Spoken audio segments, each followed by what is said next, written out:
Communist దేశం చైనాకు రెండు కోణాలుంటాయి. ఒకటి ప్రపంచానికి కనిపించే హంగు ఆర్భాటాలతో చైనాలో ఉండాలనేలా ఉంటుంది. మరొకటి అణిచివేతలు, నియంతృత్వ నిర్ణయాలతో పొరపాటును కూడా చైనాలో ఉండకూడదనేలా ఉంటుంది. కానీ ప్రపంచానికి ఎప్పుడూ మొదటి కోణమే కనిపిస్తుంది. అత్యంత క్రూయల్గా ఉండే ఆ చీకటి కోణం అప్పుడప్పుడు మాత్రమే బయటకు వస్తుంది. ఇప్పుడు జెనీవా సాక్షిగా అదే జరిగింది. ప్రపంచం కంటికి కనిపించిన ఆ రెండో కోణాన్ని జెనీవాలో ఆవిష్కరించారు మానవ హక్కుల కార్యకర్తలు. వీగర్లు, టిబెటన్లను జిన్పింగ్ సర్కార్ ఏ స్థాయిలో అణిచివేస్తుందో ప్రపంచం కళ్లకు కట్టే ప్రయత్నం చేశారు. ఎందుకు డ్రాగన్ కంట్రీ చైనాలో అసలేం జరుగుతుంది? వీగర్ టిబెటన్లను ఎందుకంతగా అణిచివేస్తుంది? వీగర్లు, టిబెటన్లపై డ్రాగన్ అరాచకాలకు హద్దే లేదా? వీగర్ల అణచివేతలనే టిబెట్ లోనూ కొనసాగిస్తోందా? జెనీవా సాక్షిగా బయటపడిన డ్రాగన్ కుట్రలు ఏంటి? I demand international community to stop this genocide, and what we can do, we stop buying products linked to Uyghur forced labor. We shouldn't enrich the dictatorship.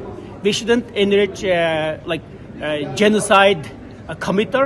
And we shouldn't support with our money, with our pocket, to those dictators who are committing genocide against Uyghur people. The situation inside Tibet is so dire that it ranked 0 out of 100 of Freedom Score this year.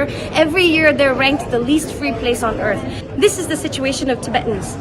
Right now, no matter which side you are on, if you are a human and you care about human rights, it is Tibetans, the voices of Tibetans that are being lost in the sauce. So please stand up for Tibet and say the words Free Tibet with us. ఈ ఇద్దరిలో ఒకరు వీగర్ల కోసం పోరాడే అబ్దువేలి are you, అయితే రెండో వ్యక్తి టిబెటన్ల హక్కుల కోసం పోరాడే చెమి లామో.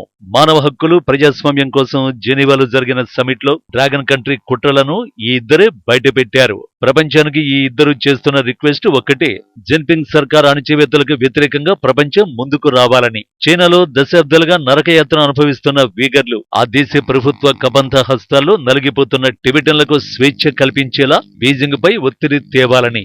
నిజానికి ఈ ఏడాది జనవరిలోనూ జెనీవాలో ఇదే విషయమై ఆందోళనలు జరిగాయి. ప్రతి 5 ఏళ్లకోసారి ఐక్యరాజ్య సమితి మానవ హక్కుల మండలిలో యూనివర్సల్ పీరియాడిక్ రివ్యూ సెషన్ లో భాగంగా చైనాలో మానవ హక్కుల ఉల్లంఘనలపై రివ్యూ జరిగింది.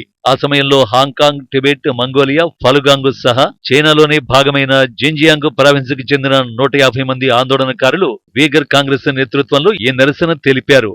వారందరి లక్ష్యం చైనా రెండో ముఖాన్ని ప్రపంచం ముందు పెట్టడమే. చైనా అరాచకాలు ఎలా ఉంటాయో తెలియాలంటే ఒక్కసారి ఆ దేశంలోని జిన్జియాంగ్ ప్రావిన్స్ కు వెళ్లాలి. ఎందుకంటే దశాబ్దాలుగా డ్రాగన్ కబంధ హస్తాల్లో చిక్కుకున్న 1.2 కోట్ల మంది వీగర్లు అక్కడే నరకాన్ని అనుభవిస్తున్నారు. వీగర్లకు ప్రత్యేకమైన భాష ఉంది. ఈ భాష టర్కిష్ కు దగ్గరగా ఉంటుంది. వీరి మూలాలు తుర్కియా వంటి మధ్య ఆసియా దేశాలుగా చెప్పొచ్చు. అయితే కొన్నేళ్లుగా హాన్ చైనీస్ వర్గం జిన్జియాంగ్ ప్రాంతానికి ఎక్కువగా వలస రావడం వల్ల వీగర్ల సంస్కృతి, వారి జీవనోపాధి ప్రమాదంలో పడ్డాయి. జిన్జియాంగ్ కూడా టిబెట్ లాగానే ఓ స్వతంత్ర ప్రాంతం. సహజంగా అయితే వారికి సొంత ప్రభుత్వం ఉండాలి. కానీ ఈ ప్రాంతంపై చైనా ప్రభుత్వం నియంత్రణే నడుస్తుంది. ఇది ఎడారి ప్రాంతం. అయితే ఇక్కడ పత్తి ఎక్కువగా పండుతుంది. ప్రపంచంలో పత్తి ఎక్కువగా ఉత్పత్తి చేసే ప్రాంతాల్లో ఇది 5వ స్థానంలో నిలుస్తుంది. క్రూడ్ ఆయిల్, గ్యాస్ వంటి సహజ నిక్షేపాలు కూడా ఇక్కడ ఎక్కువే. దీంతో 1949 తర్వాత చైనా ప్రభుత్వం దీన్ని పూర్తిగా తన ఆధీనంలోకి తీసుకుంది. అప్పటి నుంచే వీగర్ల అణచివేత మొదలైంది. కొన్నిసార్లు పొడవాటి గడ్డంపై నిషేధాన్ని విధిస్తారు. ఇంకొన్నిసార్లు ఖురాన్ దగ్గర ఉంచుకోవద్దని ఆదేశిస్తారు. ఆడవాళ్లకు బలవంతంగా కుటుంబ నియంత్రణ చికిత్సలు చేస్తారు. అక్కడితో ఆగరు. వీగర్ ముస్లింలను ఒక చోట ఉండనివ్వకుండా అక్రమంగా ఇతర ప్రాంతాలకు తరలిస్తారు. వీగర్ ముస్లింల కళ్లకు గంతలు గట్టి రైళ్లలో ఎక్కిస్తున్నట్టుగా దృశ్యాలు ఉన్న ఓ వీడియో కొంతకాలం క్రితం సోషల్ మీడియాలో విపరీతంగా వైరల్ అయింది. చాలా ఏళ్ల క్రితం పెద్ద సంఖ్యలో జనాన్ని నిర్బంధించేందుకు భారీ భవనాలను చైనా నిర్మించడం మొదలుపెట్టింది. చాలా వరకు పాఠశాలలు కూడా నిర్బంధ గృహాలుగా మారిపోయాయి. వీగర్, టర్కీ మూలాలున్న వారిని వైరస్ గా పేర్కొంటూ వారికి తిండి కూడా పెట్టకుండా చిన్న చిన్న గదుల్లో పెద్ద సంఖ్యలో జనాన్ని కుక్కుతారని కూడా ఐక్యరాజ్య సమితి గుర్తించింది. ఐక్యరాజ్య సమితి లెక్కల ప్రకారం చైనాలో 10 లక్షల మందిని బంధించినట్టుగా వచ్చిన ఓ నివేదిక పేర్కొంది. వీగర్ ముస్లింలు వేధింపులకు గురవుతున్నట్టు బలమైన ఆధారాలతో చాలా కథనాలు వస్తున్నాయి. ఆయన వీగర్ ముస్లింల పరిస్థితిపై ప్రపంచం అంతగా దృష్టి పెట్టడం లేదు. ముస్లింల హక్కుల కోసం గొంతెత్తి మాట్లాడతాయని భావించే ఇస్లామిక్ దేశాలు కూడా ఈ విషయంలో కిమ్మనడం లేదు.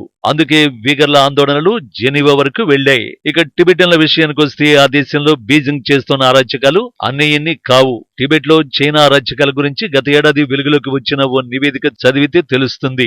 ప్రపంచ పైకప్పుగా గుర్తింపు పొందిన టిబెట్ స్వయం ప్రతిపత్తి ప్రాంతం. కానీ ఈ ప్రాంతంపై తమకు సర్వాధికారాలు ఉన్నాయని బీజింగ్ వాదిస్తోంది. 1951లో వేలాది సైనికుల్ని చంపి టిబెట్ ను ఆక్రమించుకుంది.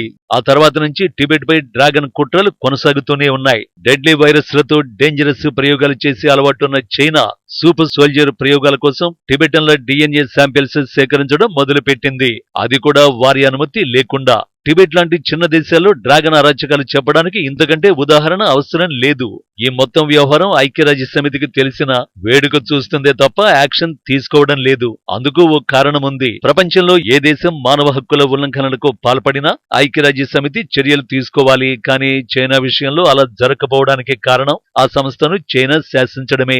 ఇదే విషయాన్ని MR రైలీ అనే ఐక్యరాజ్యసమితి మాజీ ఉద్యోగిని ఇటీవలే బయటపెట్టారు. చైనాకు వ్యతిరేకంగా రిపోర్టులు రాయకుండా ఐక్యరాజ్యసమితి సీనియర్ అధికారులను ఒత్తిడి చేస్తున్నట్టు యూకే ఫారిన్ అఫైర్స్ కమిటీకి సమర్పించిన నివేదికలో ఆమె తెలిపారు. వీగర్ ముస్లింలపై దురాగతాలకు సంబంధించిన రిపోర్టుల్ని తారుమారు చేసినట్టు రిపోర్టులో స్పష్టం చేశారు. ఈ పరిణామాలు చూస్తుంటే ఐక్యరాజ్యసమితి ఇప్పటికే చైనా సొంత సంస్థగా మారిందా అనే అనుమానాలు కలుగుతున్నాయి. అందుకే ఆ దేశంలో జరిగే దారుణాలు బయటకు రావడం లేదు. ఇవే దారుణాలు మన దేశంలో జరిగుంటే ఐక్యరాజ్యసమితితో పాటు ప్రపంచమే ఏకమై నిందించేది. కానీ ఇస్లామిక్ దేశాలు కూడా చైనాను ప్రశ్నించడం లేదు. చైనా ఆధిపత్యం కొనసాగినంత కాలం వాళ్ళ బతుకులో మార్పు రాదేమో.